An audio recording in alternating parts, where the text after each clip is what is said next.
Bismillahirrahmanirrahim. Assalamu alaikum students. My name is Abdurrahman and I'm teaching you biology. Students, in this session we are going to talk about a few important natural processes कि किस तरह से बगैर बीजों के फल पैदा होते हैं और उसके अलावा फल बनने से लेके फल पकने तक का अमल। आपके लिए शॉर्ट क्वेश्चंस के लिहाज से स्पेशली ये टॉपिक्स इंपॉर्टेंट हैं। डिटेल्स बोर्ड पे देखते हैं। ऑलराइट स्टूडेंट्स,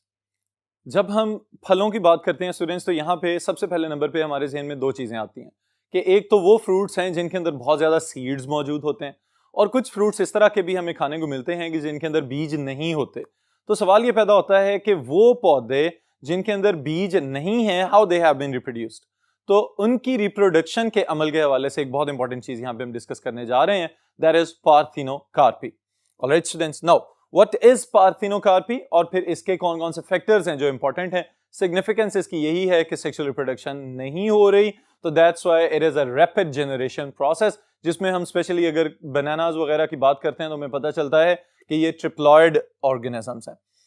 सबसे पहली चीज स्टूडेंट्स, ये the meaning of parthenocarpy is virgin fruit, यानी कि विदाउट फर्टिलाइजेशन पैदा हो जाने वाले फल। Development of fruit without fertilization, इसी चीज को डिफाइन किया जा रहा है यहाँ पे। नो सीड फॉर्मेशन, बीज नहीं बनते हुए नजर आ रहे इन पौधों के अंदर, that have been reproduced by parthenocarpy. Alright, फिर सीडलेस प्लांट्स पैदा हो रहे हैं। एग्जांपल्स इसकी कौन कौन सी हैं? बनाना और फिर उसके बाद pineapple and grapes. Alright students, अब कुछ ऑरेंजेस वगैरह, ये सिट्रस फ्रूट्स जिन्हें हम कहते हैं, इनकी भी बहुत सारी मिसालें ऐसी हमें नजर आती हैं कि जो कुदरती तौर पे पहले डिस्कवर किए गए कि इनके बीज नहीं होते, फिर उसके बाद उनको आर्टिफिशियल प्रोपेगेशन के अंदर या जेनेटिक इंजीनियरिंग के जरिए जेनेटिकली मॉडिफाई कर लिया गया कि वो कुछ ऐसी अक़साम जो पहले बीज बनाती थी बाद में उनको मॉडिफाई करके बिल्कुल ही सीडलेस फ्रूट्स में कन्वर्ट कर लिया गया है। ऑलराइट, फिर जो वजूहात हमें नजर आती हैं उसमें एक फिजियोलॉजिकल वजह तो हमें साफ नजर आ रही है, and that is hormonal imbalance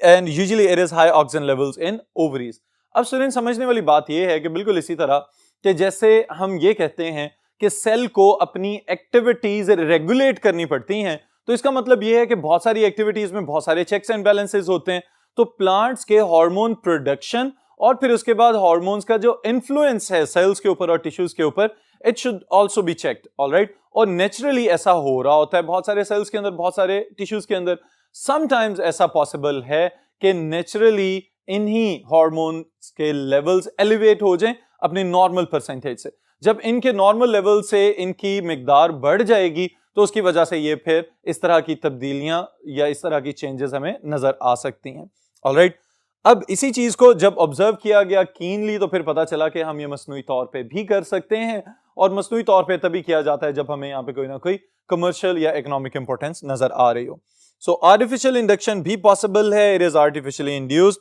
for commercial purposes, especially adding auxins to tomato and pepper. ये सिर्फ वो मिसालें मैंने यहाँ पे मेंशन की हैं जो आपकी किताब में हैं, लेकिन इसके अलावा भी स्टूडेंट्स अगर हम गौर करें तो आजकल मार्केट में हमारे पास बहुत ज्यादा फल इस तरह के आ रहे हैं कि जिनको या तो हम जेनेटिकली मॉडिफाइड कह सकते हैं या सिंपली इनको पार्थिनोकार्पिक कहेंगे, जिनके अंदर हमें सीड्स नजर नहीं आ रहे। स्पेशली कुछ फ्रूट्स इस तरह के कि जो आप एंजॉय करना चाह रहे होते हैं खाने के दौरान, लेकिन उनके सीड्स जो हैं उसका मजा खराब कर रहे होते हैं। स्पेशली ग्रेप्स की अगर हम मिसाल लें तो वहां पे अगर सीडलेस ग्रेप्स वाली कंडीशन होगी तो it will be very flavourful, very tasty. Alright, फिर उसके बाद स्टूडेंट्स एक और इंपॉर्टेंट टॉपिक आपके लिए, बहुत important short question, it is seed dormancy. Students, जब हम जनरली इस टर्म को देखते हैं तो हमें पता चलता है कि शायद ये कोई नेगेटिव सी प्रॉपर्टी है प्लांट्स की कि जिसमें सीड्स जो हैं वो सो चुके हुए हैं और जर्मिनेट नहीं कर रहे। लेकिन इसी को अगर हम दूसरे एक और एस्पेक्ट से देखते हैं तो हमें पता चलता है कि बुनियादी तौर पे seed dormancy is very significant for the storage of the seeds to be germinated और cultivated in the next season. Alright, तो ये प्रॉपर्टी सिग्निफिकेंट है। अब अगर हम इसको डिफाइन करना चाहें तो आसान तरीके से हम इसको डिफाइन करेंगे, the state of metabolic inactivity, यानी कि जब मेटाबॉलिज्म का प्रोसेस बिल्कुल ही स्लो डाउन हो चुका हुआ है या ना होने के बराबर रिएक्शंस हो रहे हैं, तो उस सूरत में सीड्स नीम बेहोशी की हालत में है, दैट इज सीड डॉर्मेंसी। फिर इसी तरह इसको अगर हम वही जो एस्पेक्ट एक जनरली जनरेट किया जाता है वो क्या है? फेलियर टू जर्मिनेट, कि यानी जब सीड को जमीन में लगाया जा रहा है और बीज ग्रो ही नहीं कर रहा तो उसको भी हम डॉर्मेंट सीड कह सकते हैं। और फिर अगर इसको हम कॉम्प्रिहेंसिवली डिफाइन करना चाहें, we can say resting phase which enables an embryo to survive the long periods of unfavorable environment। अब आपको इसकी समझ आएगी कि बुनियादी तौर पे सीड क्यों जर्मिनेट नहीं कर पा रहा, कि उसको उसके लिए जो फेवरेबल कंडीशंस या फैक्टर्स रिक्वायर्ड हैं वो अवेलेबल नहीं है। और उन फैक्टर्स में क्या क्या चीजें शामिल हो सकती हैं स्टूडेंट्स, ये भी याद रखिएगा। वाटर स्कार्सिटी हो सकती है, पानी की कमी होगी, यानी उस पौधे के बीज को जो जर्मिनेट करने के लिए एनफ वाटर रिक्वायर्ड है उतना भी उसको नहीं मिल रहा, तो इस वजह से it will not be able to germinate into a new seedling. फिर टेम्परेचर इतना कम हो सकता है कि मेटाबॉलिक एक्टिविटी बिल्कुल ही जीरो पे चली जाए। तो इस वजह से ये बात याद रखिएगा कि कुछ और फैक्टर्स जब ऑब्जर्व किए जाते हैं तो हमें पता चलता है सीड्स अपनी बेहोशी की हालत को किस किस वजह से रिटेन करके रख सकते हैं। परमेबिलिटी ऑफ सीड कोट, ये उसका अपना एक फिजिकल बैरियर बन जाता है कि सीड कोट इतना ही टफ हो जाए कि पानी को भी अंदर आने की इजाजत ना दे, और अगर थोड़ा सा पानी कहीं ना कहीं एम्ब्रियो की ग्रोथ के लिए पहुंच भी जाए तो सीड कोट जब रप्चर होके इस चीज की इजाजत ही ना दे रहा हो कि उसमें से प्लम्यूलो रेडिकल वगैरह जर्मिनेट होके बाहर आ सकें।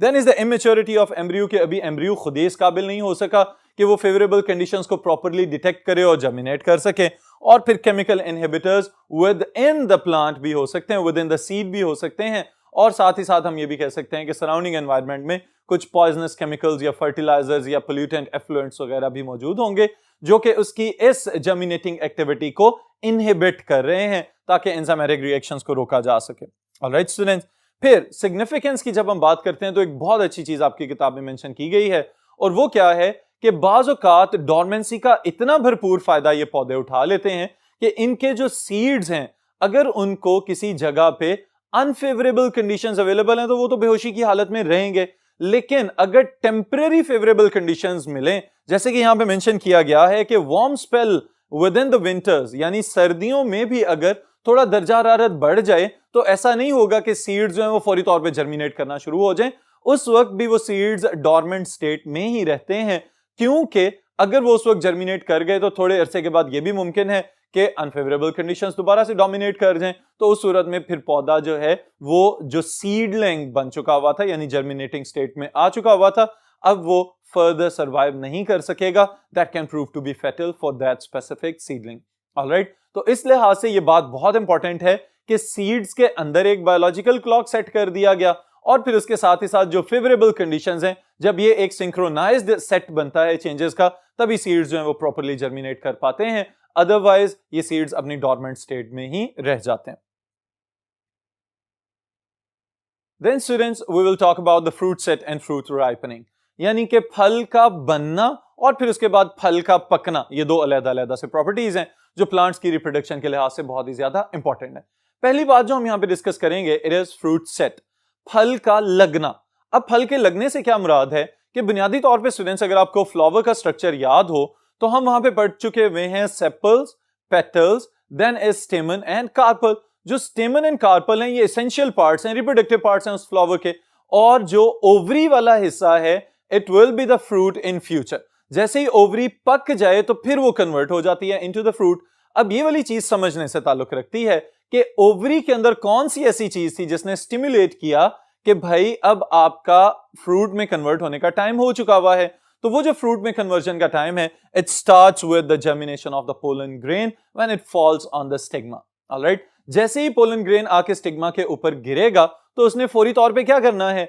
It will produce a pollen tube. ये जो पोलन ट्यूब बनेगी, इस पोलन ट्यूब फॉर्मेशन के साथ ही आपने एक चीज जरूर याद रखनी है कि इस चीज की पोलन ट्यूब फॉर्मेशन की सिग्निफिकेंस क्या क्या है। सबसे पहला पॉइंट हम यहां पे लिखेंगे the safe transfer of gametes, यानी गमीट्स को बाहिफाजत ओवरी तक लेके जाना और फिर उसके बाद ओवा के साथ फ्यूज करवा देना। Alright, then is insurance for fertilization and rich source of oxygen. ये वाली चीज इंपॉर्टेंट है स्टूडेंट्स हमारे लिए, क्योंकि जब वो पोलन्स जो हैं जर्मिनेट करते चले जा रहे हैं, एक तो उनके अपने पास ऑक्सीजन का एक अच्छा खासा खजाना मौजूद है, वो रिलीज करते जा रहे हैं, सिक्रीट करते जा रहे हैं, बनाते जा रहे हैं, और इसकी वजह से ये इंडक्टिव इफेक्ट दे रहे हैं अपने सराउंडिंग सेल्स को, कि जिसकी वजह से स्टाइल के सेल्स और इसके साथ ही साथ ओवरी की वॉल के जो सेल्स हैं, they have the effect and they also start secreting oxygen. जैसे ही ऑक्सीजन की प्रोडक्शन बढ़ेगी तो it is the sign, it is the stimulus for the fruit set. All right, students. So it will stimulate tissue of style and ovary to produce more auxins. Then it is important for retention of ovary, यानी कि style और ovary की wall के अंदर oxygen के level का बढ़ जाना, ये बहुत ही ज्यादा इंपॉर्टेंट फीचर हमें नजर आता है कि यहीं से आगाज होगा कि प्लांट ओवरी को अब रिटेन करके रखे, because now it has to transform into the fruit. बाज़ औक़ात अगर प्रॉपर पॉलिनेशन वगैरह नहीं हो रही, सक्सेसफुल फर्टिलाइजेशन वगैरह नहीं हुई, तो ये भी देखा गया है कि पेटल्स वगैरह की एब्सेशन हो जाती है, फ्लावर्स की एब्सेशन हो जाती है, फूल मुकम्मल तौर पे झड़ के गिर जाते हैं, जिसकी वजह से ओवरऑल जो फलों की पैदावार है वो भी मुतासिर हो सकती है। ऑलराइट स्टूडेंट्स, सो अगर ये वाली चेंजेस एक स्पेसिफिक सीक्वेंस में या स्टैंडर्ड प्रोसीजर के अकॉर्डिंग चल रही हैं, तो अल्टीमेटली क्या होगा, the ovary will ripe into the fruit after fertilisation. इसके लिए स्टूडेंट्स बहुत सारे लोगों ने इस पे एक्सपेरिमेंट्स भी किए हुए हैं, और ये चीज आपके ज़हन में भी होनी चाहिए कि सेपल्स और पेटल्स को नॉन एसेंशियल पार्ट्स जो हमने कहा था, तो उनका रिप्रोडक्शन के साथ कोई ताल्लुक नहीं है। ओवरी वो हिस्सा है कि जिसने एंथर्स में पैदाशुदा पोलन ग्रेन्स को रिसीव करना है, फिर उसमें से गैमीट्स को ओवा के साथ फ्यूज करवाना है, and it will ultimately develop into the fruits, और जो ओव्यूल्स हैं they will develop into the seeds. Alright students, so now seeds जो डेवलप हो रहे हैं, ये चीज भी अहम है हमारे लिए कि अगर ओव्यूल्स जो कि डेवलपिंग सीड्स जिनको हम कह रहे हैं, उनके अंदर भी बहुत सारे हार्मोन्स का खजाना है, and they are also good reservoirs और the sources of auxins, gibberellins and cytokinins. Indole acetic acid या जिब्रेलिक एसिड जिन्हें हम कहते हैं, ये हार्मोन्स भी फ्रूट की ग्रोथ को प्रमोट करेंगे, और फ्रूट की ग्रोथ को प्रमोट करने का मतलब ये है कि आपके लिए खुराक का एक जबरदस्त जरिया पैदा कर देना। ऑलराइट स्टूडेंट्स, फिर इसके साथ ये चीज हमारे लिए काबिल गौर है कि जैसे ही फल लगता चला जा रहा है, शुरू में तो हमें जो भी कच्चा फल नजर आता है वो ग्रीन कलर का है, फोटोसिंथेसिस भी हो रही है, वो सिंक भी बना हुआ है कि बाकी जितने पार्ट्स ऑफ द प्लांट्स के अंदर फोटोसिंथेसिस चल रही है, वो भी अपना प्रोडक्ट सारे का सारा यहाँ पे लाके डंप कर रहे हैं, ताकि आपको मीठे किस्म का फल मिले, जिसके अंदर रिजर्व्स के तौर पे पहले से कार्बोहाइड्रेट्स वगैरह स्टोर किए जा चुके हों। अब उसके बाद अहम चीज ये है कि हमारे खाने के काबिल फल तब होता है जब वो पक चुका हो। तो हमें यह भी पता होना चाहिए कि फ्रूट राइपनिंग के लिए कौन कौन से फैक्टर्स इंपॉर्टेंट है।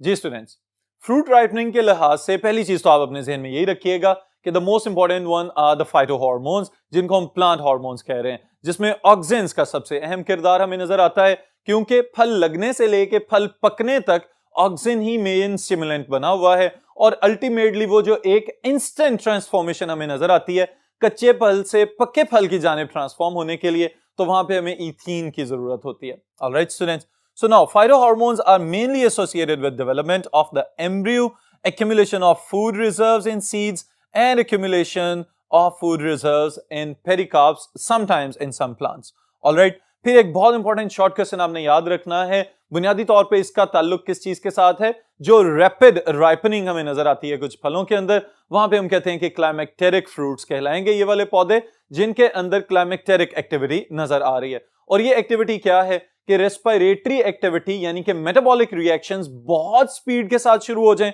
और उसके साथ ही साथ क्या हो कि इथीन की प्रोडक्शन में बेतहाशा इजाफा हो जाए, जिसकी वजह से आपको ग्रीन पिगमेंट्स जो हैं वो दूसरे क्रोमोप्लास्ट में कन्वर्ट होते हुए नजर आएंगे, जो इस बात की निशानी है कि अब ये फल पक चुका हुआ है, और अब इसको कोई भी हर्बीवोर या कोई भी ओमनीवोर आराम से कंज्यूम कर सकता है। ऑलराइट स्टूडेंट्स, तो इसको डिफाइन कर रहा हूं मैं आपके लिए। Fruit ripening is accompanied by the burst of respiratory activity called climacteric and it is associated with ethane, आपकी बुक में मेंशन किया गया है, बुनियादी तौर पे ethene production and high metabolic rates. Alright students, तो यूं फल पक के आप तक पहुंच रहे हैं और आप उनको फिर एंजॉय कर रहे हैं। यहीं पे आज के सेशन का इख्तिताम कर रहे हैं, फिर इंशाल्लाह नेक्स्ट सेशन में नेक्स्ट टॉपिक के साथ मुलाकात होगी।